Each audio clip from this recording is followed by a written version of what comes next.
കൊച്ചിൻ കലാഭവനിൽ നിന്നും വന്ന ഒരു മിമിക്രി ആർട്ടിസ്റ്റ് തെന്നിന്ത്യൻ സിനിമയിൽ വില്ലനായും കൊമേഡിയനായും സംവിധായകനായും രചയിതാവായും മിന്നിത്തിളങ്ങിയ ചരിത്രം കൊച്ചിൻ ഹനീഫ എന്ന സലീം അഹമ്മദ് ഘോഷിന് മാത്രം അവകാശപ്പെട്ടതാണ്.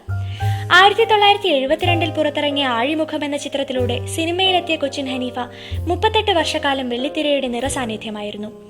മലയാളം, തമിഴ്, ഹിന്ദി ഉൾപ്പെടെ 300ഓളം ചിത്രങ്ങളിൽ വ്യത്യസ്തമായ പ്രകടനങ്ങൾ കാഴ്ചവെച്ചിട്ടുണ്ട്. 1985 ഒരു സന്ദേശം കൂടി എന്ന ചിത്രത്തിലൂടെ സംവിധായകനായി അരങ്ങേറ്റം കുറിച്ച് മലയാളത്തിലും തമിഴിലുമായി 14ഓളം ചിത്രങ്ങൾ ഒരുക്കിയിട്ടുണ്ട്. ആൺകിളിയുടെ താരാട്ട്, 3 മാസങ്ങൾക്ക് മുൻപ്, വാത്സല്യം തുടങ്ങിയ ചിത്രങ്ങൾ കൊച്ചിൻ ഹനീഫയുടെ സംവിധാന പാടവം വിളിച്ചറിയിച്ച ചിത്രങ്ങളായിരുന്നു. 1997 അവളൊരു ദേവാലയം മുതൽ 2010 മിഷൻ എന്ന ചിത്രം വരെ 16ഓളം ചിത്രങ്ങൾക്ക് രചന നിർവഹിച്ചിട്ടുണ്ട്.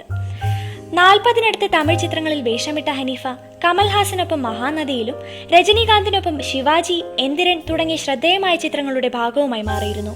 CID മഹാദേവൻ 5 അടി 4 ഇഞ്ച് എന്ന ചിത്രത്തിൽ നായകനായ കൊച്ചിൻ ഹനീഫ സൂത്രധാരൻ എന്ന ചിത്രത്തിലൂടെ 2001 മികച്ച സഹനടനുള്ള സംസ്ഥാന പുരസ്കാരവും സ്വന്തമാക്കിയിരുന്നു.